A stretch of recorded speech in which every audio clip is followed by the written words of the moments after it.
presidente de la República, en primer lugar, pues defendió el tema de su política de seguridad, el régimen de excepción en particular. No los vamos a liberar, haciendo referencia a la captura de delincuentes pandilleros, ya ni nunca, decía él en referencia. Esto también sumado a otros aspectos en los cuales él decía: prefiero que me llamen dictador, pero que los salvadoreños podamos vivir al fin en paz. En su intervención durante, digamos, este evento que se llevó a cabo en el Teatro Nacional, rechazó aquellas críticas de fuerzas externas a las cuales él así llamó, y que de alguna manera pues planteó aspectos relevantes para definir muy bien en qué consiste la ley de agentes extranjeros que recién aprobó la Asamblea Legislativa. Todo esto en un contexto también donde la misma población continúa dando aval precisamente a su gestión. Lo vimos en la reciente encuesta de Sid Gallup. También la prensa gráfica también emitió una encuesta en la cual decía el 90.8% de la población está satisfecha con el trabajo de seguridad, y también ponderando la imagen y la gestión del presidente de la República, entre otros aspectos que vamos a aprovechar, valorar esta mañana. Vamos a ver, y voy a comenzar conociendo primero sus impresiones con respecto a lo que se llevó a cabo ayer en el Teatro Nacional y los discursos en particular. Comienzo contigo, Carlitos. Bueno, yo hubiera preferido que empezara. ¿O Tania? Pero... Okay. Bueno, Tania, tienes la palabra ahí también cedida, ¿verdad? Vamos a ver, ¿qué te pareció el discurso? Creo que es un discurso en donde obviamente se va a resaltar los que se consideran logros de este gobierno. Creo que no es bueno, sí es el primer año del segundo mandato, sin embargo es el cuarto año que finaliza de gobierno. Ya que siempre hemos sostenido, por lo menos yo sí lo considero de esa manera, los primeros 2 años no hubo gobernabilidad, no hubo gobernanza, por cuanto la Asamblea Legislativa anterior y la Corte Suprema de Justicia anterior hacía un bloqueo sistemático con todos los proyectos y políticas que intentaba implementar el gobierno del presidente Bukele. Es hasta el ya casi tercer año que en realidad comienza el mandato del presidente Bukele, en donde se ve que aquel juguete para el almirante, el contraalmirante Monroy, no era un juguete, el buque, ¿verdad? Sino que en realidad tenía su utilidad, y yo creo que ahora, como barrera contra el narcotráfico que se ha convertido en las aguas internacionales que pasan frente a nuestras costas, eso lo confirma. Creo que otra realidad que se confirma es cuando el presidente dijo: aquí se está haciendo activismo político encubierto a través de las ONGs. Eso se destapó por Estados Unidos, el gobierno actual, lo puedan criticar o no, pero en realidad es alrededor del mundo y era un secreto a voces. Todos sabemos que a través de las ONGs y de toda esta ayuda que también, porque también hay ayuda, pero lo que se estaba haciendo era cometer injerencia o hacer injerencia en los gobiernos del extranjero. Arrancó señalando la diferencia abismal que existe entre El Salvador de este momento y El Salvador de, bueno, hace 6 años. Indiscutiblemente ahí hay un logro inobjetable. Yo sigo sosteniendo que el desmantelamiento de las pandillas es la política pública más exitosa en medio siglo o más en El Salvador. Y el enorme capital político que el presidente ha acumulado se debe fundamentalmente a ese logro. Y ese capital político no se ha desgastado como hemos visto que se desgastan otras presidencias, y en buena parte el beneficio de la duda que la población le concede en el tema económico, en el cual creo que no hay avances todavía significativos, creo que también se sustenta en el tema de la seguridad. Por otro lado, es obvio desde el punto de vista económico que sin el logro en seguridad no hay prosperidad económica en el largo plazo. Es una condición sine qua non, o sea, una condición necesaria para que haya prosperidad. Hay países que desde luego tienen problemas de seguridad y hay cierta actividad económica, pero en el largo plazo, sin seguridad ciudadana, no hay prosperidad económica. Ahora, es una condición necesaria, pero no suficiente. Vemos que la tasa de crecimiento económico del país está todavía por debajo del promedio regional. Ha mejorado un poquitito en años recientes, porque hemos tenido un crecimiento del 2% en promedio desde comienzos del 2000, pero ahí hay un reto importante, en movilizar inversión extranjera directa. Me hubiera gustado en lo personal que el presidente hubiera sido un poco más prospectivo y constructivo en la parte económica. Retomó desde luego algunos aspectos, pero me hubiera gustado que se se concentrara más en eso y le dedicara menos tiempo a la respuesta a las críticas de sus críticos. Por ejemplo, ya del minuto séptimo se enfrascó en una crítica del Economista, del índice de democracia del Economista. Pero el bueno, cada Economy, quien tiene su estilo. La sección Economy, sí, cada quien tiene su estilo a la hora de presentar el discurso presidencial. O informe del primer año de gobierno, de su segundo mandato del presidente de la República. Yo extraigo un par de puntos importantes a analizarlos. Y el primero es que él hace énfasis en aspectos de seguridad y sobre todo en la aplicación de un régimen de excepción como única herramienta de control social para el combate de la delincuencia en el país. Si nos remontamos al hecho de qué es lo que lo generó la aplicación de este régimen de excepción, a estas alturas, pues creeríamos que habría que analizarlo. El otro... ¿Analizarlo desde qué punto de vista? Analizarlo desde el punto de vista si aún es necesario su aplicabilidad, partiendo de lo que establece el artículo 29, 30 y 31 de la Constitución, que es lo que lo lleva a un gobierno a establecer esta medida en un país.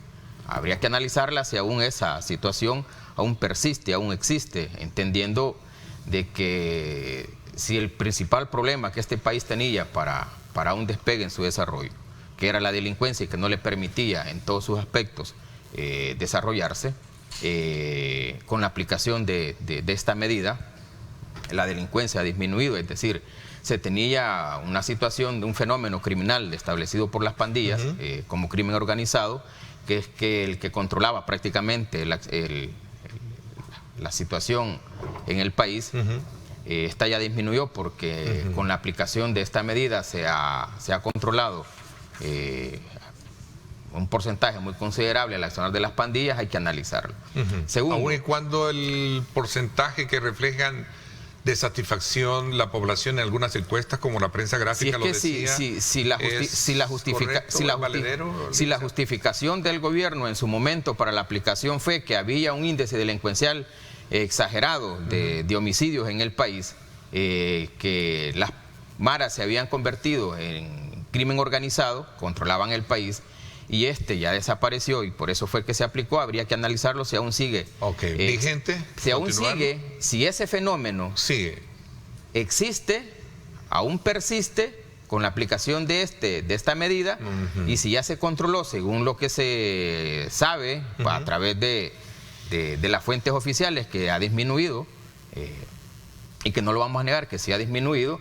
Si ya disminuyó, entonces ¿por qué se sigue utilizando? ¿Cuál es el objetivo? Si el objetivo es mantener la seguridad en el país, y la seguridad hay que verla no solo desde el aspecto de la seguridad como tal, de que pública, no se sufran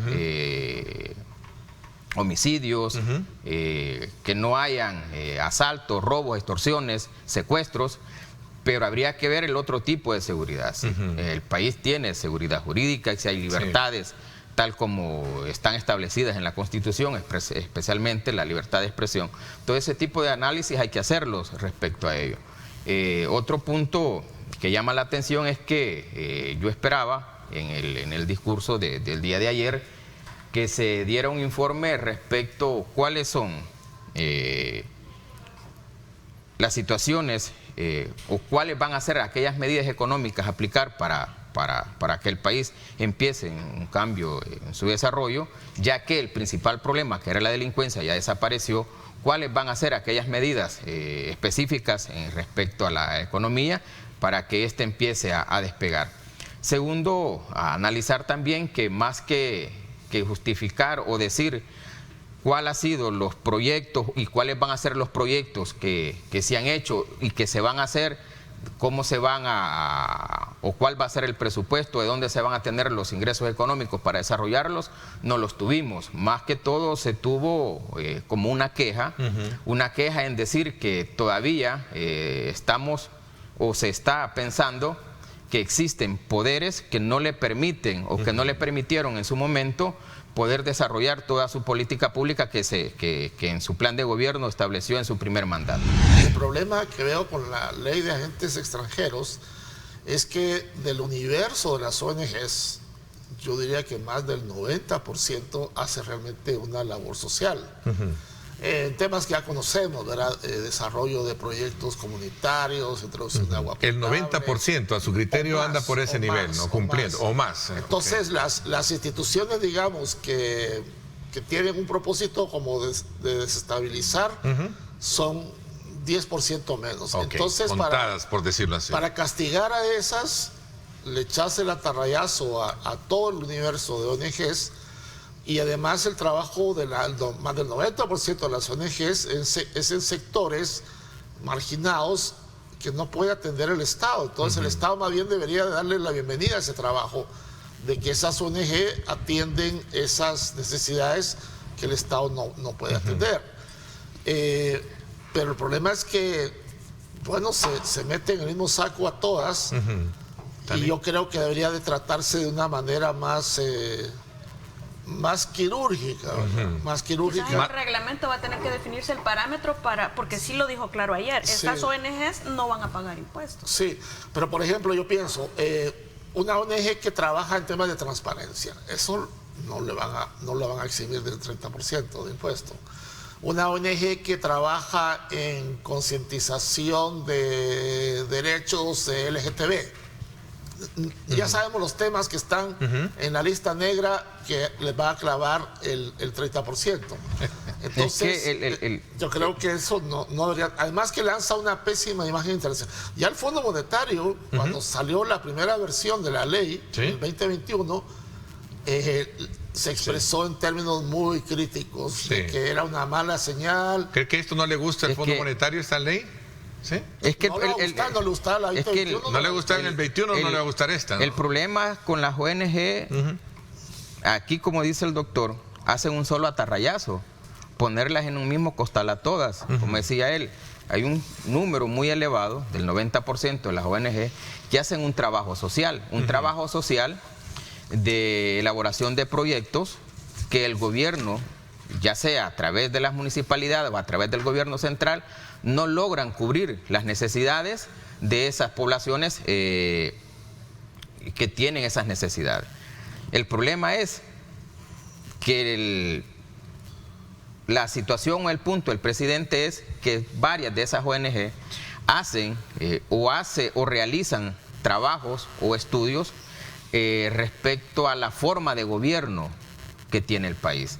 Cuando esas ONG hacen esos estudios o esas investigaciones y las investigaciones son desfavorables, la opinión o los resultados de esas investigaciones no le son favorables al presidente o a la forma de gobierno, entonces ahí a donde ya no gusta ese tipo de estudios o análisis que hacen estas ONG, que hacen estudios sociales.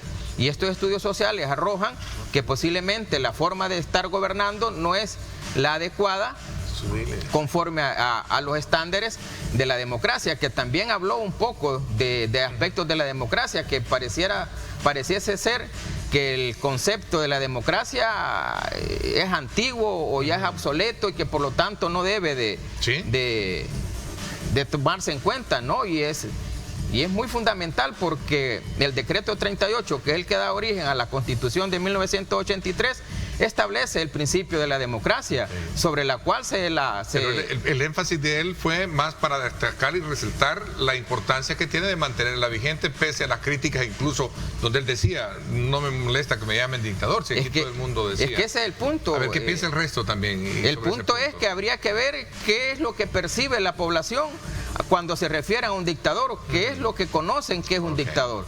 Y entendamos que en cierta medida y a grosso modo, dictadores es una forma de gobierno o una persona que ejerce una forma de gobierno en la concentración de poder.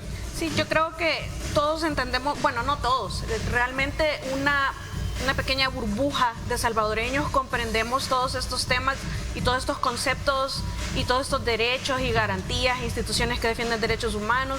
Por supuesto, todos esos, en esa burbuja no fuimos paliados por las pandillas. Yo creo que la perspectiva desde la que se mira es la burbuja en la que nos hemos movido siempre.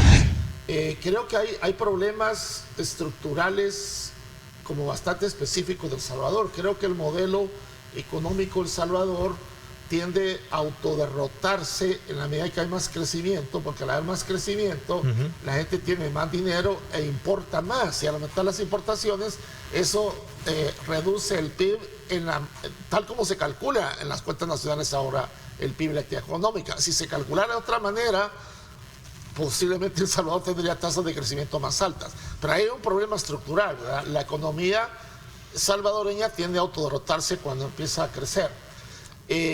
Pero dicho eso, si estamos en una economía de mercado, obviamente las cosas no funcionan por decreto, como en el tema de la seguridad, sino que funcionan a base de generar incentivos para que haya inversión, para que haya crecimiento económico. Pero hay factores que obviamente están totalmente fuera de nuestro control. Remesas, exportaciones, o sea, por decreto no vamos a decir aumenten las remesas. De hecho, nos va a caer un impuesto del 3,5%, probablemente, cuando se apruebe eso en el Congreso de Estados Unidos. Nos cae un arancel recíproco, el 10% sobre las exportaciones, que dicho sea de paso, el ofrecer el SECOT no nos ha dado ningún tratamiento preferencial. No ve un ganar-ganar ahí hasta el momento. Hasta el momento no. O sea, no se ha visto. No como se esperaba. El mismo arancel nos aplica a nosotros que a Honduras y a otros países. El mismo 3%, 3,5% cae sobre nuestras remesas como sobre las de otros países. ¿Por qué cree usted eso? Nosotros le damos SECOT y los otros no. ¿Por qué será? Bueno, cada quien define su forma de política, no de país. Yo creo que porque a la administración Trump, al final de cuentas, le importa un pepino favorecer a El Salvador. Lo vamos a ver más adelante, cuando se entra tema de deportaciones. Claro. Pero yo hasta el momento no veo ningún tratamiento preferencial. Y también, licenciado Arias, sí, interesante este punto. El punto de la economía, como ya decía el doctor, hay aspectos estructurales que este país viene arrastrando. Y que si esos aspectos estructurales no se les pone atención, es bien difícil que haya un crecimiento económico. Si bien es cierto, con la disminución de la delincuencia de este país, específicamente de las pandillas, ha habido como un mayor movimiento en el mercado, porque varias personas o mucha gente que vivían en sectores donde han puesto o estaba controlado por las pandillas, han puesto sus tienditas, sus negocios, pero esos son mini negocios que lo que hacen es tener un empleo informal, no formal, pero ese es solo para una subsistencia, pero que genere mayores dividendos o mayores divisas en el país, pues no se ve. Primero, como ya decía, no se ataca específicamente los problemas estructurales que este país tiene. Tania. Sí, es que es complicado entender esa parte que hablaba el doctor, cómo en Nicaragua, con la inseguridad y antidemocracia que se vive, una clara dictadura, hay más inversión. Es decir, debe haber una explicación lógica, porque entonces allí, con ese ejemplo concreto, se cae toda la narrativa que te dice en El Salvador. Por eso dije una seguridad jurídica construida. Porque se critica de que en El Salvador la inversión no viene por un tema de democracia, por un tema de seguridad jurídica, por un tema de derechos humanos, etcétera. Pero Nicaragua te muestra que eso es una narrativa nada más y no es una realidad. Entonces, ¿por qué en El Salvador no pasa así? Interesante, buen punto. Sí, es que es complicado, como ya decíamos, el aspecto de la democracia, hablar de democracia, veamos que la democracia tiene sus principios fundamentales, y veamos si en Nicaragua estamos diciendo que es una dictadura. Veamos los análisis que podemos hacer respecto a nuestra situación. Uno de sus principios es que hay soberanía popular, es decir, el poder reside en la voluntad del pueblo. Y otro ejemplo muy importante y un punto, es la división de poderes. Que en nuestro país, veamos, si hacemos una comparativa con Nicaragua y El Salvador, veamos si en El Salvador hay una división de poderes, es decir, tanto el órgano judicial, el ejecutivo y el legislativo actúan separadamente en aspectos de la toma de decisiones, sino es un aspecto coordinado de que esto necesito hacer y esto vas a hacer. Ese es un punto fundamental respecto a la democracia. También vamos al aspecto que aquí decimos si hay oposición o no, y que la oposición se nos opone a todo lo que queremos hacer. Miren, si en el país desde hace ya, si le queremos sumar este año, de hace 6 años ya no hay una pluralidad en aspectos políticos, es decir, ya solo hay una sola opción. Que todo ciudadano o todo salvadoreño que ha sufrido aspectos de la pandilla, ¿sí?, está totalmente de acuerdo en que se haya aplicado esa medida. El 90.8% en su momento, de estos 6 años lo sigue sosteniendo. Pero volvemos al inicio del programa, cuando yo decía, o sea, hay 3 artículos en la Constitución que permiten establecer este tipo de medidas, y uno de ellos establece que cuando este desaparece, la situación que llevó a aplicar este tipo primario ya desapareció. Okay. Entonces hay que analizarlo, sí, aún es necesario seguirlo aplicando, o cuál es el objetivo de seguirlo manteniendo, si es por la seguridad social o es por otros aspectos. Doctor Acevedo. No lo dejamos terminar. Bueno, yo creo que, aunque a mí no me gusta la figura del régimen de excepción, obviamente los logros son tan notables que la población lo acepta como tal. Discutía también en un intermedio con la licenciada Pastor de que probablemente sería mejor un régimen especial, procesal y penal, para contrarrestar, combatir las pandillas y quitar el régimen de excepción, que además lanza una mala señal internacional, con los mismos resultados, porque ciertamente hay reductos todavía, o sea, vemos que se sigue capturando. Claro, sí hay todavía. Pandilleros, entonces se necesita un régimen especial para seguir combatiendo las pandillas hasta realmente erradicarlas. Y eso todavía no se ha logrado. Pero régimen de excepción, o sea, hay que usar herramientas. Hay que buscar una alternativa. Lo que sucede es que técnicamente yo creo que ya no es necesario. Por eso es que yo siempre digo, es un tema más de empoderamiento ciudadano y desempoderamiento de terroristas, porque es un tema psicológico. La gente realmente cree que es el régimen el que le da la seguridad. Eso no es así. Y igual que no es cierto que si se quita el régimen van a salir de las cárceles los que están siendo procesados o los que están condenados. Sí, y lo dijo el presidente, no los vamos a liberar ya. Ni con régimen ni sin régimen. Decía el presidente muy enfático. Las reformas procesales, penales y penales ya se realizaron para que eso no pase. Por eso es un tema más psicológico. La gente cree que es el régimen y es lo que los empodera. Y los terroristas creen que es el régimen y el régimen los desempodera. Por eso es que pienso que todavía es aplicable. Sin embargo, el mismo presidente en una entrevista, en una revista, dijo de que eventualmente se iba a... Okay. Sí, le voy a dar 30 segundos, normalmente se nos está yendo para hacer una reflexión final. Aquí, como decía, aquí es de ir analizando si la única medida o la única alternativa de represión del delito va a ser el régimen de excepción, o sea, va a ser perenne. Habría que analizarlo, como decía la licenciada Pastor, las reformas ya están hechas, ya no se pueden derogar este tipo de reformas que se hicieron. Entonces, ¿qué hay que hacer?